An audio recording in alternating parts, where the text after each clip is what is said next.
Diabetes Connections is brought to you by One Touch. Every touch is a step forward.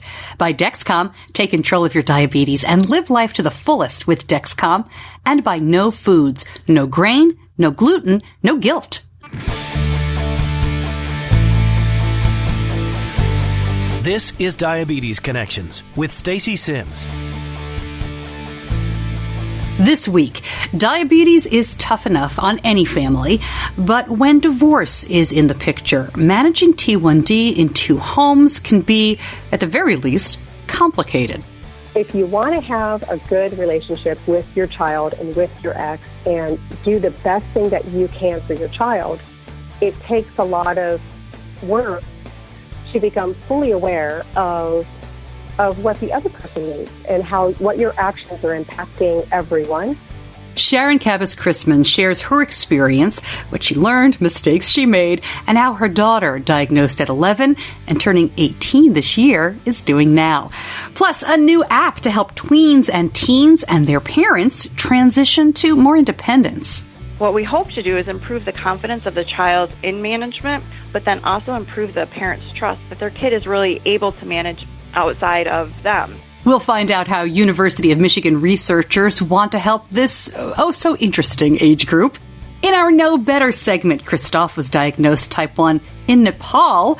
Now he wants to return and give back. Find out how you can help. This podcast is not intended as medical advice. If you have those kinds of questions, please contact your healthcare provider.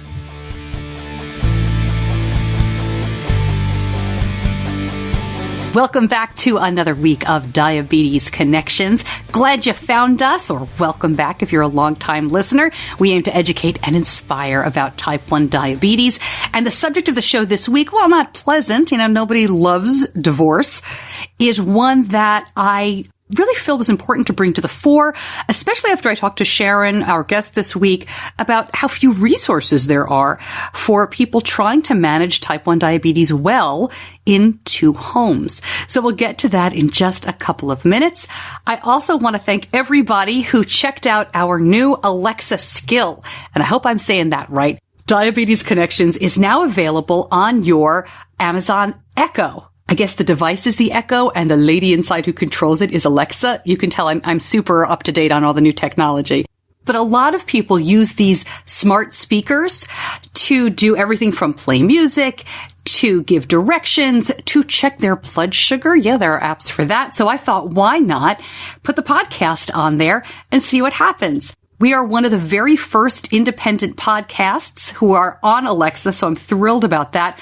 And what I mean by that is you don't need to get a separate podcast app or skill on your device. You can simply say, Alexa, enable Diabetes Connections podcast. Did it work? Did she start doing it? Anyway, I'll have a lot more at the very end of the show. I have the best listeners. Somebody already sent in audio of talking to Alexa about this and how it sounds when she enables it. So Sara, thank you. And we'll run that at the end of the show. But first, Diabetes Connections is brought to you by Dexcom. And when you have a toddler diagnosed with type 1, you hear rumblings for a long time about the teen years. When it hit us at full force a little early, I was so glad we had Dexcom. Benny's insulin needs started going way up around age 11. He's 13 now, and he has grown. I think he has grown 4 inches in the last 3 years. He is just over 5'7" now. And his shoe size, I want to say, is an 11. But along with the hormone swings and the growth, I can't imagine managing diabetes during this crazy time without the Dexcom continuous glucose monitoring system. I know it's helping to improve Benny's A1C and his overall health. CGM-based treatment requires finger sticks for calibrations if symptoms expectations do not match CGM readings. And if not performed, this may result in hypoglycemia. For more information, go to diabetes-connections.com and click on the Dexcom logo. My guest today was frustrated with the lack of resources for her individual situation. So, like a lot of people in the diabetes community, she started her own resource. Sharon Kabbas Chrisman's daughter was diagnosed with type 1 when she was 11. At that time, Sharon and her husband were already divorced for a few years, but they couldn't find a guide or help for managing diabetes in 2 homes. After years of mentoring others through JDRF Connections and the Cincinnati Children's Champions program, Sharon recently started a new Facebook group, Type 1 Diabetes in 2 Homes, and she has an excellent column that I'll mention later, and I will link up as well in the show notes. Here's my interview with Sharon. Sharon, thanks for being here. This is an issue that I looked around and after we talked off air a while ago, and I hadn't seen anything about. So I really appreciate you sharing your insight and talking about diabetes in 2 homes. Thanks for being with me today. I really appreciate it. Thank you. I'm really happy to be here to be starting the conversation on this very difficult topic. All right, well, let's start with when your daughter was diagnosed. Tell me about what happened. I mean, she's 18 now. She'll be 18 in June. Wow. Oh, boy, that was a difficult time. I've always been medically intuitive, and I was noticing changes, much like most other families where they just know, they see the change, and they're like, oh, no, I know these symptoms. I think I know what's going on. So we had a nurse weigh for her, and I already had all the symptoms written down on a piece of paper, handed it behind her head, and that was it. And we just kind of fell apart, and I contacted her dad in the morning and said, Lane, I do believe she has diabetes, and we're meeting with the doctor at 4 o'clock. Please be there. And so he did show up. He didn't believe that she had that. And sure enough, her sweet doctor, who has helped her through a few other very traumatic illnesses, was distraught. And he just knew all day that when you lose weight as a kid and you lose that much weight, there are only 2 things that cause that rapid of weight loss, and it's cancer or diabetes, type 1 diabetes. So he said he just, knowing that this was his special little child, she had infant botulism when she was little, and she was just in a really fragile state, and it was a very long journey. So she became very special to him in that practice. So this doctor was crying with us, and we went to the hospital, and we wound up staying 6 days. We were taking our time on and off. I stayed there the whole time, allowing time for Dad to have special time. And then there were times where my husband, myself, and Lane's dad were all in the same room with her, and it was fine. We all did education together. We asked questions together. We figured out how we would do things in 2 homes just for like when we go home. And it so happened that she was going to go home with us. So we did do that. And you have to plow through a discomfort and learn how to be in a room with someone that you may not want to be in a room with. And it opens up a whole can of worms. When your child is sick, they want the most caring person, and they usually gravitate toward the person they get the most nurturing from. But when something like that hits your family, they want everybody. They want mom, they want dad, they want everybody surrounding them, giving them comfort, knowing that their life is going to be okay. And so the difficulty is plowing through any discomfort, or you're not going to resolve your conflicts. You know, if there's conflicts that are there, obviously you've gotten divorced, and so there's got to be a conflict if you've gotten divorced, whether that's, and usually they're not resolved, right? Not many people get divorced and they are like buddies with their exes. So to work through that, and then to be, I think my awareness just started to grow. We gave each other space, and I knew from his cues when he needed to be alone with her. So I would just step out. And sometimes I know I overstepped. I know I did, or missed something, or just said, I have to be here, I'm not leaving. And demand, and kind of expecting him then to deal with that. So sometimes I feel sometimes a give and take on who is the person that's accommodating the other and working through that discomfort. I can't find a word other than discomfort that is like the most broad word to use in this case. And to get a little personal, if you could share a little bit about your, sure. You know, I feel really nosy, but we're talking about this stuff. If you could just share a little, thank you. If you could just share a little bit about your relationship with your ex. You'd been divorced for 4 or 5 years at this point. Right. As you said, not everybody is buddies, best friends with their ex. Right. Was the relationship okay before this diagnosis? And what happened next? Were you able to talk out what you needed to do? Well, I think that I was very frustrating to him, to be honest. He's a very bright individual, and he has an engineering brain, so he sees black and white. So when he can't wrap his head around things that he can't see, so he had to work through that. It's so difficult for that person who sees life in black and white to deal with the art of diabetes.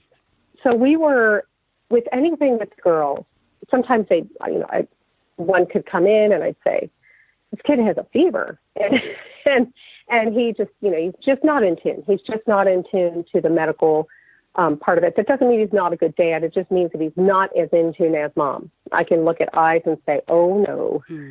So our relationship was respectful.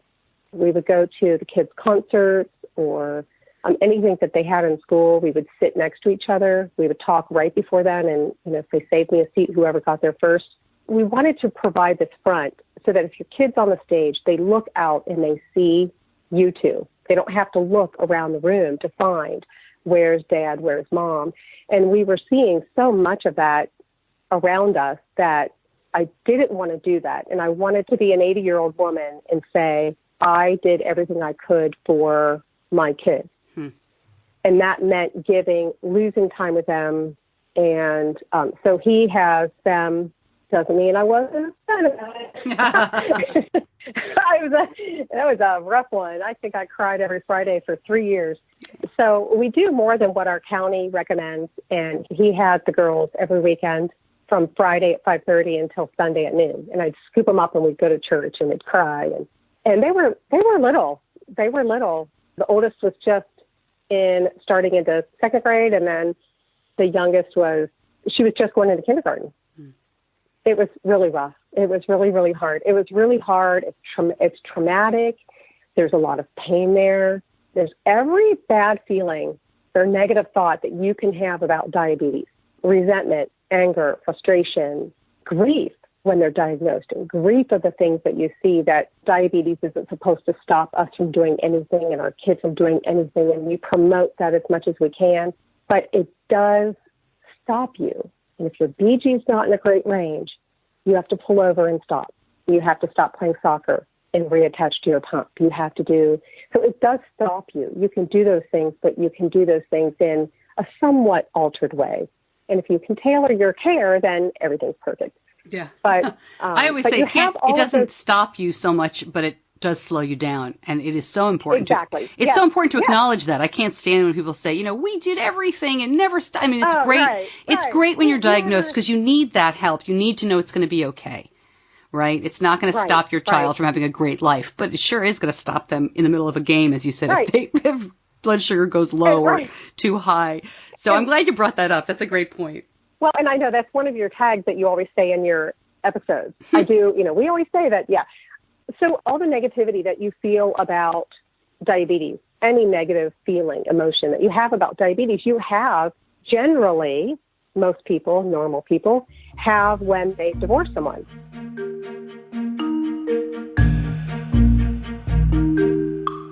Back to Sharon Chrisman in just a moment, and she'll have some advice about trying to make it all work. It is not easy. But first, Diabetes Connections is also brought to you by OneTouch. And for 7 years, OneTouch Vario test strips have delivered reliable results you can trust. And did you know they have the lowest copay on the most health plans and are always covered on traditional Medicare Part B? To upgrade today to the OneTouch Vario Flex Meter, visit diabetes-connections.com and click on the OneTouch logo. Coverage and payment may be subject to coinsurance, deductible, and patient eligibility requirements. LifeScan does not guarantee coverage or payment. Now back to Sharon Kabbas Chrisman talking about how she and her ex worked through diabetes in 2 homes.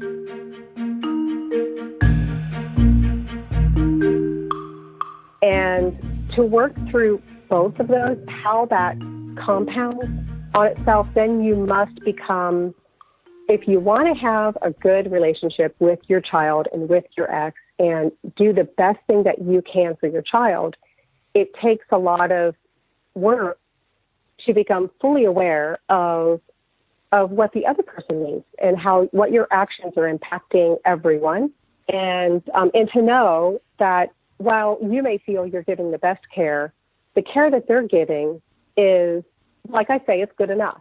You can have that in a single-family home. You can have dad or mom. I know a case where there's dad's very involved and mom is detached. You can have that in your same home, and you can have that conflict with this chronic illness in your same home. And there are many divorces that follow the diagnosis and the difficulty surrounding a chronic illness. That's a statistic that's been around for a very long time, that chronic illness can trigger the downfall of a relationship and how you deal with that. So there's a lot of stress involved. And I do realize that we could have the same conflict that we do now, whether we are in two houses or one home. So being aware of that has helped me in this situation. I was a big proponent of reading, and one of my favorite books was about the best homes is two homes. The best home is two homes in divorce. And so I wanted to have joint birthday parties. So I pushed really hard, to great annoyance to him. He did not like me. He's an introvert, an engineering introvert, black and white guy. So I want to, when the kids are with me, you don't exist. I want to have a separate life and be disjointed. And we want to do our own birthday parties, and we don't want to be together. But the experts say that you do these things with your child, you do them together, you work through those situations that are tough, because it makes the bigger events in their life better. So when they get married, how's that going to be? How are those photos going to be? How are all of those big things going to be? And so for us, we were already 4 to 5 years in with having joint birthday parties, joint celebrations, confirmations, all of that. And the one thing is I didn't go to his side of the family, and he didn't come to mine. But I'll tell you what, when his family leaves my house or we leave his house, everybody hugs. Everybody hugs. And my mother-in-law, I hate saying ex. This to me just doesn't feel good. And so his mother would hug my husband and say, "Bye, Stevie." So it's worked. So there have been some rough spots. And he may have liked it to be a different way, but I pushed because I grew up in a home that was a Leo Buscaglia, feel the love, let's have a round table discussion, and you can tell us everything about your lives and not get in trouble. So I grew up in the atmosphere of working on communication, working on relationships, and my mother pounded in me, you never know what a person's going through. You don't know the other person's, what they're dealing with. So I was always taught to look at what the other person might be feeling. So I was acutely aware of what he might be feeling. And whenever I would be frustrated, my husband would say, "You do realize how good we've got it. Can we stop and talk? Do you need a reminder of really how good our life is and how this works and how bad other people have it?" And that's all I need. And it resets me, and he's done his job. My husband, who never inserts himself in the middle, but he's there to do all the tasks, and he comes to all of the events and the conferences, and he's just right there, but he's never in the middle of mom and dad. And that's really feels good. He's been wonderful. Oh, yeah. It's great that you've had a good experience with this. It sounds like you've worked really hard at it. What is some advice that you have for other families who are listening to this and saying, yeah, that's not going to happen for us? We're not hugging when we leave the house. I know, right? After her diagnosis, we were in the parking lot, and he just was forlorn, and I hugged him. It was the most awkward thing to do. He didn't like it, but I imposed that on him, and when I think about it at the end, I wonder if that was the wrong thing to do, but I had to let him know that he was important to me, and keeping his name, I think that, and calling him family, I hope that he would know that. But in that moment where he's feeling lost and she's in my car going to my home, that was a rough one. So I reached out and did the awkward. So what I would recommend to people, now, if there's abuse, alcohol abuse, drug abuse, there's all kinds of bad stuff that I've heard from single parents they're dealing with it on their own because they can't trust to have their child go to their ex-husband's home or apartment or wherever they're living. And then they look at me and they're like, that's like pie in the sky. I'm never going to have that in my life. There are things that you can do. And I think the biggest thing is talking to a professional. And if you weren't born in the atmosphere I was born in, as much as my mom and dad frustrated me a little bit, and now that over the top is probably not easy for either one of my guys to deal with at times. Like, you want to talk again?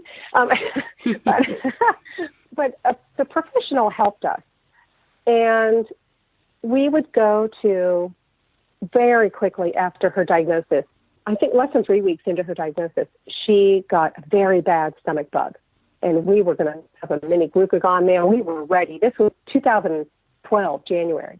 And right after diagnosis, and we were testing her blood sugar every 5 minutes, and she's still on MDI and no Dexcom and none of that. And we kept her out of the hospital. So we were put right into the frying pan, and we learned a lot right away. And then we dug in. And at that point, I had to say, she is not going to your house. I knew that it was just not going to happen. And he was fine with that, because we had other times when she was sick, or either one of the kids was sick, and they just stayed with me. And that was fine. That was fine with him. So we've gotten along. But we did it with a clinical pediatric psychologist. I know a social worker we did talk to a social worker, and we decided very early on, because we are a very psych-oriented house, we decided early on to add a pediatric psychologist to our care team. And we happened to get one out of, I think now the current number might be 19, 20, of pediatric psychologists and CDE. So she fell into our lap, and she's absolutely wonderful, and she's vital to our care team. Now our daughter will go in and see her on her own and work through some things on her own. But in those very early stages, she would have us together, and then she would spend time with Dad, or she would conference with Dad, or I would leave. So we spent a lot of time making plans. We came up with plans to keep her safe on their boat vacation. We would work 4 months to keep her safe on vacations. We thought ahead of what we needed to do, and she helped us develop those plans. Sometimes they worked, sometimes they didn't work. And then we worked with her, we gave her feedback, and we helped her grow as a professional, because she had not had patients where they were trying to work it this way in two homes, and really involved in her mental health. How did you do it with two homes with all of that information and paperwork and numbers? Can you share how you shared all that information, especially when she was younger and not doing so much herself? Right. I was available to take our daughters to all of their doctor's appointments, and I would share their summary of their visit with their dad. I copied everything. There are some things I said, why don't you come with us? Or, hey, on Saturday, can you take them for their flu vaccine? There were some things that we did that way, but I had the greater flexibility in my life to do that for them. So we fell into a routine of me doing the doctor's appointments, me copying or forwarding emails. So sometimes I would send an email to our nurse practitioner with an endo question, and I would attach him to it, and I would attach my husband to it. So all of us would have the same information. I think that's crucial, whether it's in paper form and you hand it to them directly, or it's a forward of an email, or there are many times when our doctor said, have him call me directly. If he has any questions, I know this is different whenever we've changed something. If he's uncomfortable, have him call me directly. And he did. He's very invested in his girls. He's a wonderful dad. And I think that I know that I'm very lucky that he is as invested, even though he may not be as tuned into diabetes and the management of that. He's there financially. We'll do things like I'll do the information sharing. A little bit difficult on the information sharing on the way back. I'd have to request a few things, but generally I got what I needed if he ever did something. And I handled all of school. I handled all of the paperwork. And sometimes I would grumble when I was handling all this stuff, but I had to stop and think, would you prefer him doing this, or do you want control of this? Yeah. If you want an organized control care of the documentation of what you need, and some things you really need to go back and pull that out, and then that would stop me. So I always had these fallback tapes playing in my head. Wait, stop complaining, stop feeling bad. You'd rather do it. So just do it and shut up already and get your act together. And then be grateful that they have such a supportive dad. So we did things like we have a Excel spreadsheet, and I have both of the date. So each month, the date, next column, one kid, the next column, the other kid, and then a shared column, and then a detailed explanation of what. And anything that I bought, anything that we used, it could be a school thing, poster board, school clothes, it could be diabetes stuff, prescriptions, all of that. Anything that I paid for, we would share, and that was in our child shared parenting plan, was we would share all medical, we would share all school, we would share all basic needs that for their everyday life. The extra stuff that makes life a little fun, like the Starbucks drinks and that other kind of thing, we do differ there. He's a much better saver. Let's just say that he's a much better saver than I am, and so we might give that little extra special edge to make her life more fun or exciting. But we do share those expenses. And so then I would write everything down. And after a certain amount of time that we would agree on, I would flip the Excel file to him, and then he would plug in his. And we had his card on file for the 3-month prescriptions. So at the pharmacy that was attached to the health plan, and then also at our local pharmacy for those prescriptions and doctor's appointment things. So we had those on file because it turned out in the beginning we were paying for everything. And it got to be a financial burden. And I said, I've got to wait sometimes 3 months to get paid back, and we just can't do this. So we found a way to make it more manageable. And then, so things would come to me. So I'll take the kid to the doctor, and then he's billed for it. He's billed for dental. He's billed for primary care. He's billed for endo, pulmonary, psychology, all of it. So he gets all of that. I get the aftercare summary. He gets the bill. So I share the aftercare summary, or I would upload it to Blue Loop, and we would Blue Loop. I'm sorry, to what and loop? Then Blue Loop, Pam and John Henry application. It's called Blue Loop. Is it My Care Connects Blue Loop? It's a system where you can load all your carb ratios, you can load all your basal rates. You can have several tabs in your child's file. One might say asthma, and then more details. And then the most one we use is endo. And when you do a BG, this was before Dexcom and the reporting and her getting older. Right. But going back and forth, we would stop, and on our computer or our phone, we would log in very quickly, and we would do a Blue Loop entry. We'd log in the glucose. We'd log in what the bolus was, if she had ketones. And there's a note section, so we would write notes. And then the software would generate reports. So then you could see how long they're in range, what percentage time. It was a beautiful thing. And you could upload so many number of files like immunization records or aftercare summary. So in the early days, I would upload what the aftercare summary was. And if he wanted to dose for ketones, he could look on Blue Loop and know what her daily total of basal was and then base ketone care off of that. So he could go into that and look. So I was the administrator, and then we invited the nurse. We had my husband, my ex-husband, the nurse, and myself all on Blue Loop, and one wanted email notifications. So Dad wanted email notifications. We wanted them on our phone. Nurse did it from the school. We could put a note in the nurse and say, she's had a rough night and battled lows all day. You're probably going to see her in the office, and now you know why. So when you see her, we need her to do a ketone check. And the nurse would see that, and the communication, it wasn't a booklet that we were writing. Some people pass a binder back and forth from the child to the nurse. This freed everything up. It stopped the need to communicate with each other. We communicated less because we were doing it through Blue Loop. And when I would see when Dexcom came and I would see that a low alarm was happening, and then a Blue Loop entry would follow, and I get pinged on my phone, and I would see that he's taking care of it, and that's it. And beautiful. And she could come in the door after school, and we're not saying, how's your diabetes today? What's your BG? Are you safe? Were you safe on the bus? Blah, blah, blah. All of that disappears.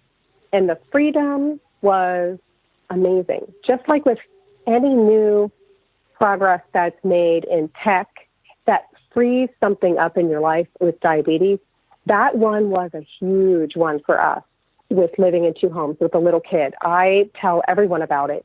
Is there something now that's comparable to Blue Loop? I mean, I would assume people can still use it. Oh, I think so. I mean, Blue Loop is still available. You can go and download that on your app like you do your app store, like you do anything else. I do think that there are probably other programs out there, but I met Pam and John Henry were here for a conference. They were going to be in an exhibit hall in a conference, and they came to our middle school, and all of the nurses and all of the type 1 parents got together, and we talked to them personally, and they made some changes, and we all started using the app, and the nurses in the school district were on board, and it was so amazing. That's great. So I've been, and then after a while they started asking for donations, and I would donate when I could because it was a free app to begin with. And you don't have to, but donating's nice because it's just a mom. She's just a mom with a kid with diabetes, and she did something to help change people's lives with diabetes, and it was just amazing for our family. You know, I know you've been meeting with a lot of people who are dealing with diabetes and divorce. We will be talking about the Facebook group. I'll make sure to link that up and other articles that you've written out there. One of the things that I see quite often in Facebook really are people who are not blessed with a great partner. They've split up and the other person just doesn't seem to get it, doesn't want to communicate about diabetes, just wants to say, yeah, it's fine. What do you do in a situation where you don't have that relationship? You know, are there resources out there for people? No. There's not, and that's why I started talking about this. I was at a Master Lab, a Diabetes Hands Foundation Master Lab event, and I was sitting at a table with Moira, and I was handed a Deepak pin, and it was Christelle was there. So I'm sitting with these wonderful people, and I started talking about how difficult it is for us when we've got conflict, that there's no support in the world. There's no support. You can Google divorce and diabetes, and you get a lot of information about divorce or diabetes, but not together. You can go to a professional who specializes in chronic illness. So you can go to a psychologist who specializes in helping couples, adults through living with a child who has a chronic illness. Or if you're lucky, you work within the hospital that your child goes to. You work within them. You work with social workers. I know that that's always offered to me, and I said, I appreciate that offering so much, but man, we've got the best thing going. We dealt with a really bad depression and suicidal ideology, and that was 8 months in. So I'll tell the story because my daughter gives full license to me to tell the story because she thinks it's so important, and she'll tell other people herself. So about 8 months in, she knew that she could give herself a very large injection and end her life. And I think everybody just did a big gulp. And at that point, I think we were in the 9-month mark before we could do pump. So we were right before then, and we had to hide the insulin. I immediately talked to my daughter about, there are many, many, many people in life who feel like this life is so hard and darkness and quiet would be better. And then, you have to think about your life. You have to think about the people and try to work your way through that. A lot of people might have those fleeting moments of thought of that, but then they're like, oh, that's insane, and I would never do something like that. And they don't. But people that have depression do often think of that, and then they need help. So I immediately got her in a safe place, and I'm just props to my kid. I have the most amazing kid who talks to me, and I'm so blessed knowing when she's in trouble, and then knowing things that she doesn't want me to know, but she knows that I should know because I know eventually it's going to help her, that kind of icky teenage stuff. and it just, you wait, sister. So I immediately called her doctor, and we had a long time with this doctor and enough time for her to know the dynamics of our family. And she said, it is okay. Your child stays with you. Your child doesn't travel. If she feels safest with you, you win, she stays with you. But this is the rub about depression. She said that many, many, many people with diabetes, there's burnout, there's all different, but many people have depression lurking in the corner, and it just comes and goes. And for her, it comes and goes. And she's smart enough to say, I need to be around an adult. And then we just go to work. So when this happened, this was right before the start of 7th grade. She had been diagnosed the December before. So right in the middle of 6th grade, she was diagnosed right before Christmas. Start of 7th grade, very scary moving from elementary school to the middle school. a lot of stress, a lot of anxiety. Even though she had an older sister and knew what was what, we had a lot of time spent in that big, huge building.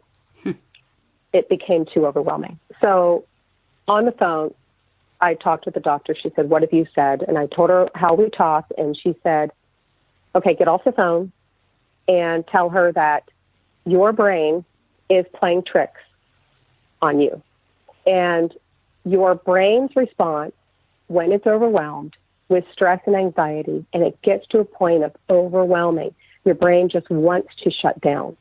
And people that aren't strong enough go for that." I said, "What I want you to tell her is to tell her brain, you are not going to win, and I'm going to beat you. And you have to think of your brain in a separate, like it's not part of you, and think of it like the enemy, and that it is not going to win, and I am going to beat you, and you are not allowed to do this to me." And so it became the enemy boogeyman. And we said a lot of choice words that I'm not going to say here. and we allowed that. And so we kept in touch with her, and then we got her in the next day. And she went to see her several times a week. And now she's on a schedule of visiting once a month to catch up. But when she has trouble, I call and say, she needs to increase her visits. This is going on. And then we kind of step it up like every 2 weeks or once a week or something like that. So that relationship is vital to any crisis that comes up, vital to help with your ex, vital to help you. I learned from her, all it takes is one. If you are the supportive parent, all it takes is one parent to make that child feel loved and secured and make that child's life okay, that it's okay to go through life like that. All it takes is one.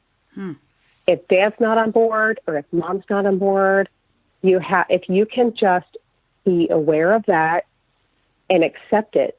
So in this life, there's a lot of acceptance that has to happen. A lot of reality checks, a lot of acceptance, a lot of give, a lot of take, and asking for what you need and sharing information. Just, like, I'm sorry she's not going to go with you. If you have a question, you call the doctor. You call Dr. Jess. So she was sleeping with me. We hid insulin. If she was in the shower, I was in the bathroom. If she was using the bathroom, I was right outside the door. These were all rules that she came up with that made her feel safe. So I think she's an amazing individual that she could have that relationship.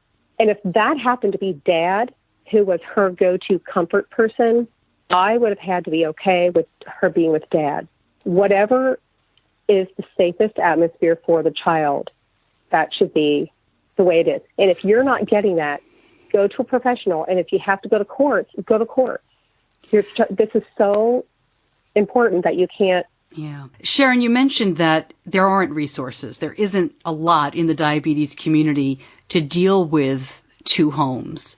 What would you like to see change about that? What are you hoping to do here? Well, first of all, it's a very vulnerable space. And I would like collaborators. I started a Facebook group. Oh, so I'm going to backtrack a little bit. Sorry. When I was at Master Lab and I said, there's no support for me, there's no support for families like me, they turned and pointed and looked at me, all these people I admired and grown to love, look at me and point at me and say, you are that person. And I battled with, I know, I'm like, what? I battled with that, thinking I could, and then I would talk myself out of it. Who am I? I don't have a degree. I'm not a psychologist. I'm just the mom experiencing this, who was kind of raised in this way to make this work. Thank God for that. So I hemmed and hawed and thought, I don't know how to do this. So I started a Facebook group, Type 1 Diabetes in 2 homes. It's very hard for people to find because it's a closed group. And if they look for Type 1, 2 homes and omit the word diabetes, they'll find me. The problem with this is vulnerability. And how do we do this in a positive way? How do we do this to build content that would be resources for people and support for people who are having a difficult time, but do it in a respectful, nice environment? I just know too many people who like to rant. And I've never been an ex-basher, although I've come close, more than once, more than 10 times. I've never been verbal out there, bad talking. I have a lot of respect for my ex. I had to find a way to respect, and I had to applaud the things that he does well and see the value in him. So a lot of the work was self-work for me. And I just think I forced the issue, and I could have just sat and done nothing, and we could just be living in hell. So the Facebook group, very vulnerable space. People are afraid to talk. We were going to have a table at our local JDRF summit. And then I was down last year at Children with Diabetes Friends for Life and participated in a group. And it was the first one of the first days that a lot of people don't even arrive at that point. And we had more moderators, and my doctor was there. So my kid's doctor that we work so closely with, and we've been talking about this, and she has said to me in the past, you need to do this. You have to do this. So how do you do this without burdening a doctor to be that support? Imagine they go to work all day, and then this Facebook group, that would never happen. So it has to be people like me working together.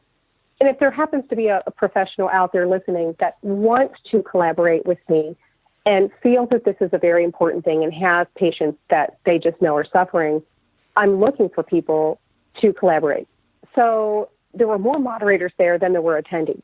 And then the next morning I attended the single moms group with Marissa Hilliard. Mm-hmm. Do you know that one? Have you seen that one on that? Okay. So it's a morning group. It's been going on forever. And back in 2015, I sat in with Jessica, that's our doctor, said, I think I'm going to pull you in here and I want you to observe, and we'll see what these families need. And how do we then build that space for these people and people just like me? So I observed and we talked. And then the next year I didn't go to Friends for Life. And so then back this summer, I was only there for 2 days. And those 2 days were meeting with people. And then the next day was the single moms group. And I do have cards, and I handed out cards. And I did have people that came to me after that and said, okay, wow, there's a place for me. There's a place for me. And then I met people, first timers. I'd say, hi, how are you? And they'd see faculty on the badge, and they would ask me, and I said, oh, I'm just here for a little bit. And they're like, oh my gosh, we saw that and we wanted to go to that. We need that so much. So I connected with people. I couldn't believe how many people I connected with outside of those 2 sessions. Right. There's so much good to do there when you're there. It's so difficult to choose who you go to. And if you can get support for something like this outside of that conference, it would be a thing that I could see that people might choose, a technology update. I learned a lot in the single moms group, and then I hung out with about 4 women. We did lunch together. We spent the rest of the day together, and we talked and talked and talked. And people just need to know they're not alone. As much as the DOC is amazing, but the people that feel alone, either they're doing it alone or they're doing it with such hardship, they don't have that space. So I'm trying to build that space. And I know you know a little bit about how my 2017 went. Your 2017 was pretty rough. I mean, I know you had an injury, and I'll fill everybody in on that in a minute. But moving forward, I think this is such a need, as you've said. I mean, I'm going to link up an article you wrote in December, which I hadn't seen anything about, divorce in 2 homes before that. Are you doing events this year? Will people look for different things? Join the Facebook group? Is that the best way to find you? I think right now the Facebook group is the best way to find. I did write a little bit in what I call my sometimes blog about a lot of posts there that are about our hardships and our stories. And that's She, Her, D, and Me. And the first blog post explains that title, She, Her, D, and Me. Then the Facebook group, Type 1 Diabetes in 2 Homes. I'm hoping that Children with Diabetes Friends for Life continues to have this program and grow this program. I've inquired about that. I don't know. I'm still waiting to hear back. I've got my fingers crossed. And then we're going to develop more in the Southwest Ohio JDRF region with one of my collaborators is a person who works in our office. And she's a young person who was in a very bad situation where her parents left her diabetes care to her at a very young age while they were splitting up. So she can be the voice of don't do this to your kids. And so I'm looking for different collaborators that fill the void, fill the gap so that anybody that comes to us has somebody that they can turn to. I can't give someone advice if they have a parent who just can't take care of their child, or maybe has a substance abuse issue, or where they feel that they're unsafe. I can't speak to that at all. I just can't. So we need other people to join us. I don't want it to be a me thing. I want it to be a we thing, and I want it to grow and be big. And I'd like this conversation to keep going. One of the other type 1 that I'm just going to shout out to Cherise Shockley right here, because she did say, I think this is the first article about this topic. And that was very nice. And my superstar, Sparling, asked me to write that, was going to interview me and do a Q&A. And then she said, can you just write an article? And then it blossomed from there. And then it was wow, this is good. We don't want to cut anything. Can we make it a 2-part? Do you mind? And then we went from there. And so to have people that are my role models and that I admire and look up to and respect so highly, to start to take notice of this has, it's fueled me a little bit or I'd say a lot of it, to keep it going. So I'd like to keep it going. I'd like to have it, where else does information get out there? You either read it online, you see it in your local community, or you see it at conventions, right? Yeah. Or so articles, support group, or at conventions, or at your local. So that's what I'd like to see. I'd like to at least open the dialogue and see this just grow into a big dialogue where nobody can see how it started. That's what I want. That's great. Well, Sharon, thank you so much for sharing your story and getting personal with us. And I hope that you get flooded with people joining your Facebook group and wanting to help facilitate and everything else. This is definitely a need. Yeah. Thanks for sharing.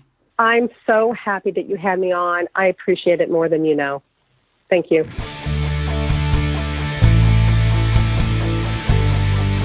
You're listening to Diabetes Connections with Stacey Sims.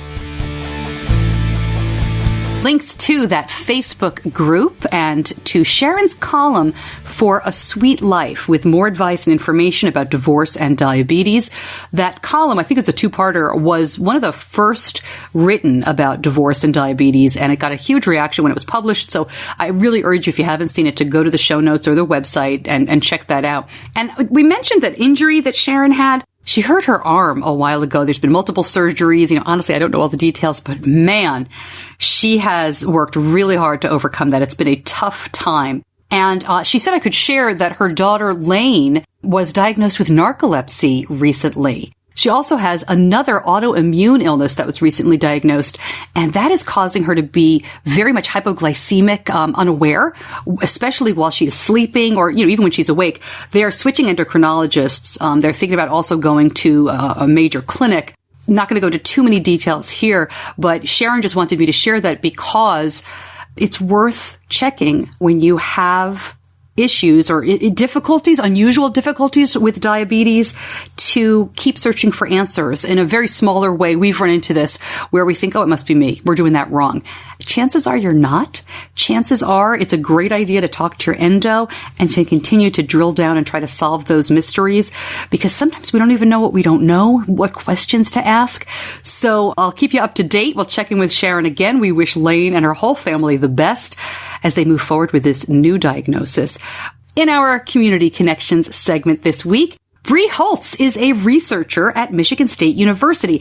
She and her team are testing a mobile app called My T1D Hero, and it's all about trying to transition tweens and teens to self-management while not worrying their parents more than is necessary, that sort of thing. As someone who is going through that right now, the kids that are in their focus group are ages 10 to 15. Benny is 13, so this is my wheelhouse. I wanted to speak to Bree and find out more about this potential app. Bree, thank you so much for joining me and spending a few minutes talking about My T1D Hero. I really appreciate it. Well, thanks for having me. What is this? How did you come up with the idea for something like this? So I have actually, I'm a researcher at Michigan State University, and I've been working in the area of mobile health, chronic disease, and how we can bring communication back into that.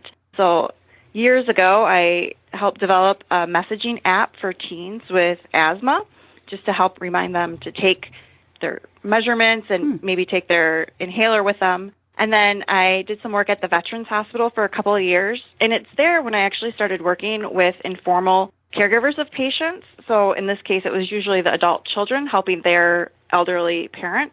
But I really was interested in that kind of family dynamic of healthcare and helping. So when I got back here to Michigan State, I was still interested in that. And, I was just interested in this relationship of having a parent with a child with a chronic condition. And so it seemed like a natural place to go into to look at type 1 diabetes and see where I can help maybe encourage some more of this positive communication and this informal caregiving that takes place.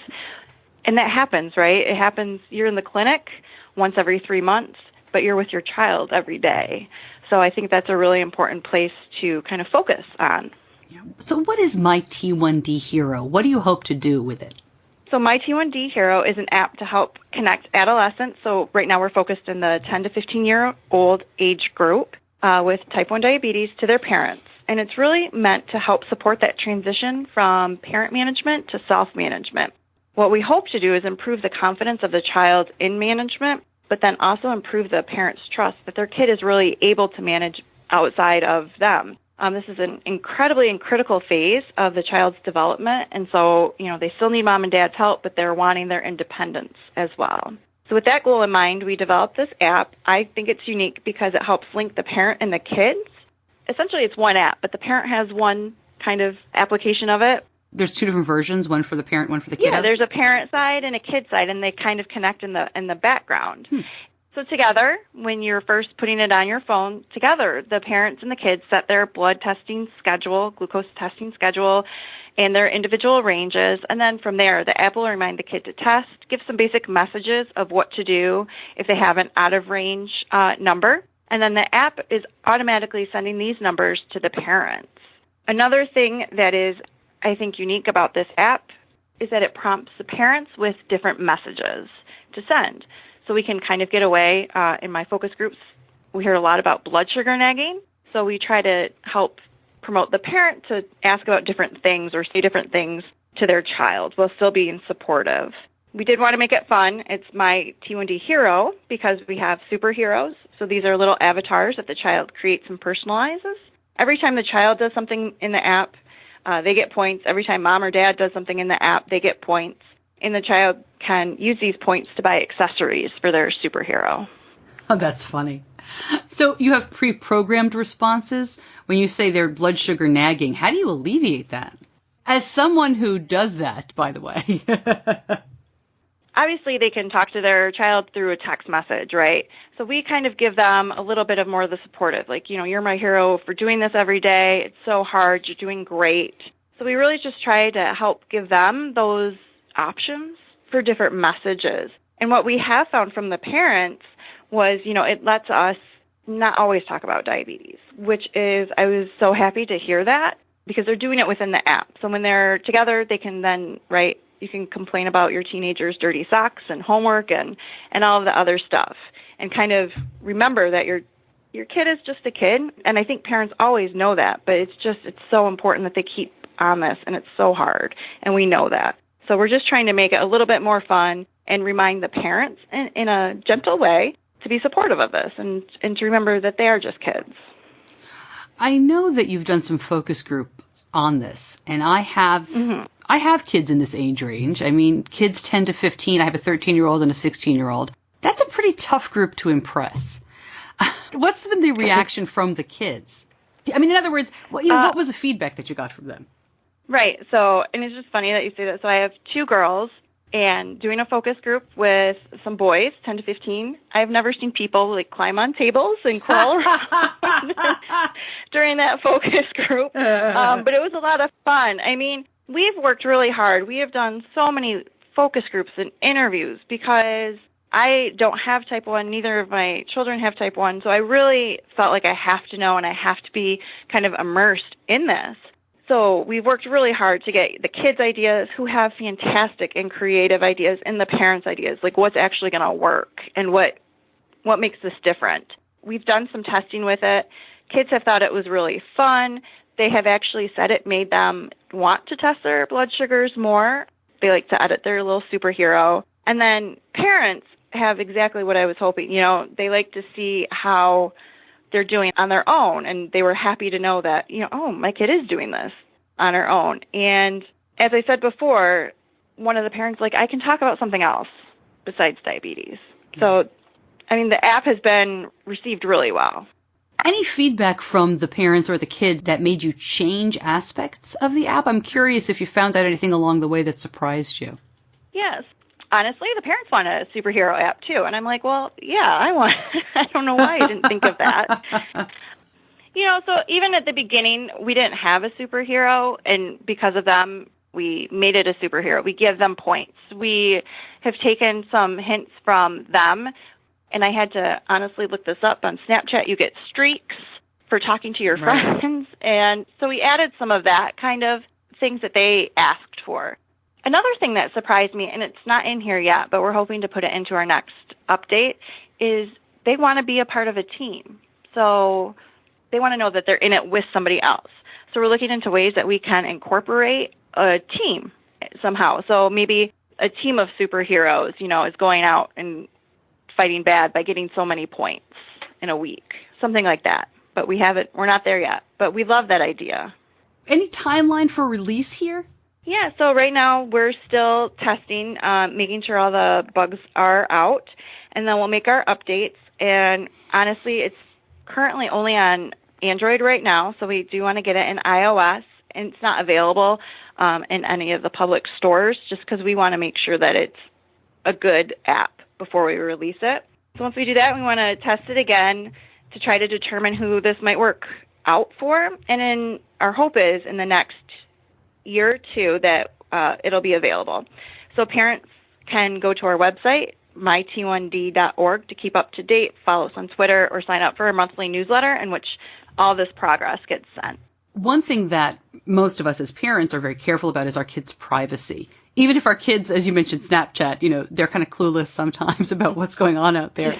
Is there, I'm assuming there's a lot of privacy safeguards on here. I mean, you're not really sharing medical information anyway. Right. Once you sign into the app, the only thing that is really transmitted are just these numbers. And then, I mean, obviously some messaging, but we are encrypted. It is very secure. The people's names are not even associated with those numbers on the back end, so we do pull that out from a different server. So we've been very careful about it being very secure. Again, so it's just those kind of testing numbers and messages back and forth. What's your wildest dream on this? When it's released, what do you really hope happens? Gosh, I'm so in the trenches right now.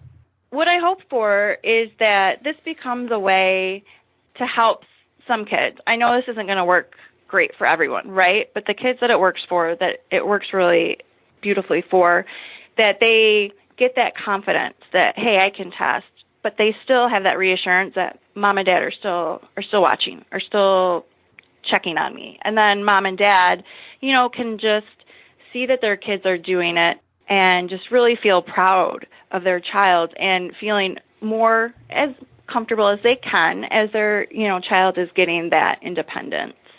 And maybe not having to, bug them at the sleepover as much, or if they're away for a weekend, not have to worry so much about them, because with this app, they've seen that their kid can do it.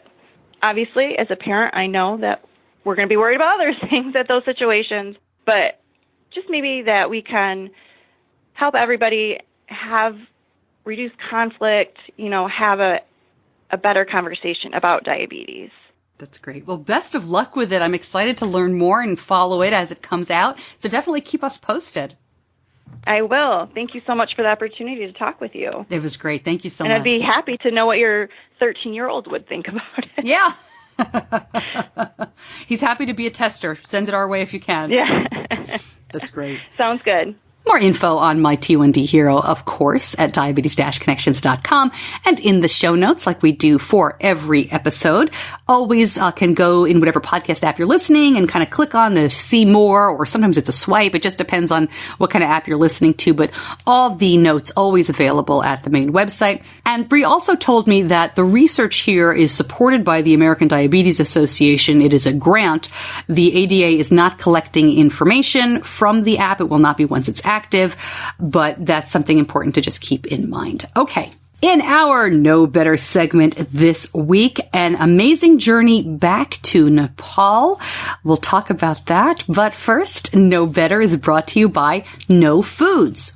When you are told you need to start eating gluten-free, it can be very difficult to get it through your head that you need to give up bready foods like muffins and waffles and that sort of thing. I know because my doctor suggested I do this last fall, and it has helped my issues immensely. I don't have celiac. This seems to be more of a gluten sensitivity. But let me tell you, the waffles from No Foods are so good. I didn't really eat a lot of waffles before. And I love these. They're so good. I also like the cookies. I love the cinnamon and the chocolate chip cookies. And Benny really likes the marshmallows. Go figure. He'll pop them in hot chocolate, that sort of thing. Check out No Foods, grain-free, gluten-free, wheat, soy, dairy, peanut-free. And they're made with such good-for-you foods like chia, flax, almonds, egg whites, coconuts. Find out more, diabetes-connections.com. Click on the No Foods logo. And any week, you can use the Stacey10 promo code to save on your purchase. That's STACEY 10, the number 10, to save. I saw a Facebook post recently that caught my attention. This was in a type 1 group, and it was a gentleman asking if anybody was interested in helping him out with a clean water project in the Himalayas. And I thought, okay, why are you posting this in a diabetes group, as nice as this is? And it turns out that Christophe Noel was diagnosed type 1 while he was on a trip to Nepal in 2015. Obviously, he didn't know that he was sick. In fact, he was diagnosed only 5 days after returning from his trek to Mount Everest base camp. And when we were messaging back and forth, he said he wasn't sure how he didn't die in Nepal. It was 25 days of eating mounds of rice. He even had a monk pull him aside. I shouldn't laugh. And the monk said he would pray for his health. So that's how bad he must have looked. So fast forward a couple of years later, Christophe, who says his personal mantra is the earth is cool and he wants to travel around it as much as he can, he's heading back. But he's going back to try to bring tools to give the people in that area more clean water. There's a lot more information here on his GoFundMe page, which I'll be linking up. But this is all about engineers at a company called MSR who've created a small device that uses electricity and salt to produce enough chlorine to treat 53 gallons of water, which is enough for 200 people. A single unit can provide water for entire communities for years at a very low cost. The problem is getting them where they need to be. So a lot more information on his GoFundMe page. And again, I'll link that up at diabetes-connections.com.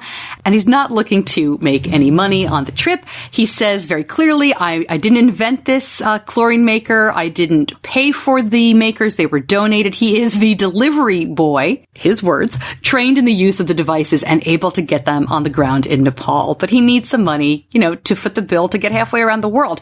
Also, one of the ideas he has, and he's still putting together, is my understanding, is that they're going to be testing kids there for type 1. They have 200 kids in this area of the Himalayas that they're going to be testing. So again, I hope you check it out. I'm really impressed, Christophe, that you're doing this. Please stay safe. Have a wonderful trip. Send us pictures and keep in touch. And now you know better. So we are on the Amazon Echo. Yes, Alexa can talk about Diabetes Connections. She can play the podcast. And I'm so thrilled. We just launched this. And Sara, one of my listeners, sent me a video of her activating it. And I want to play you how it sounds. So if you have an Echo, you know what to ask for. And if you don't, listen, I'm not here to do a commercial for the Echo, but it's pretty cool. There is this little weird noise in the middle. I think Sarah's moving something around in the background, but otherwise, it's pretty easy to understand. Alexa, enable Diabetes Connections. Okay, here's Diabetes Connections podcast. Welcome. You can listen to all the episodes of Diabetes Connections with Stacey Sims, Type 1 Diabetes Vertical Bar, including new episodes, as they are released. For now, you'll start with the most recent episode, but you can change by skipping forward or backward. You can even say how many episodes you'd like to skip. The newest episode is Finding the Diabetes Online Community, NBA All-Star Dominique Wilkins. Would you like to listen to it? Yes. Here's Finding the Diabetes Online Community, NBA All-Star Dominique Wilkins. Diabetes Connections is brought to you by One Touch. Every touch is a step forward. Stacey. By Dexcom. Take control of your diabetes and live life to the fullest with Dexcom. And by Amazon No Foods. Alexa. Have a great day. I love that. Hi, Sarah. Hi, back. And I love how Alexa announces the show.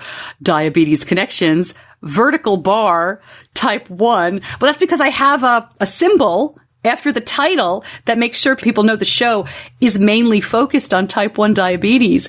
But she doesn't mention the slash in the episode title. So maybe I need to change this show so it's a slash and not a vertical bar. I love that. Oh, thanks again, Sarah, for sending that in.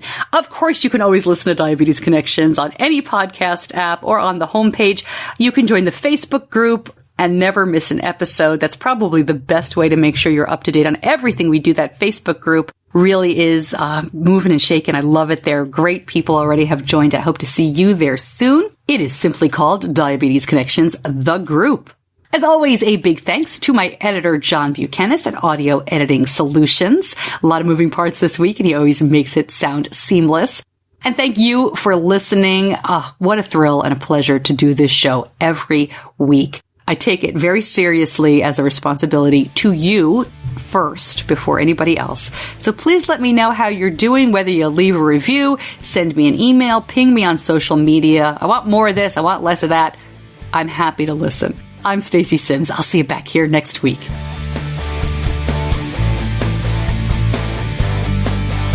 Diabetes Connections is a production of Stacey Sims Media. All rights reserved, all wrongs avenged.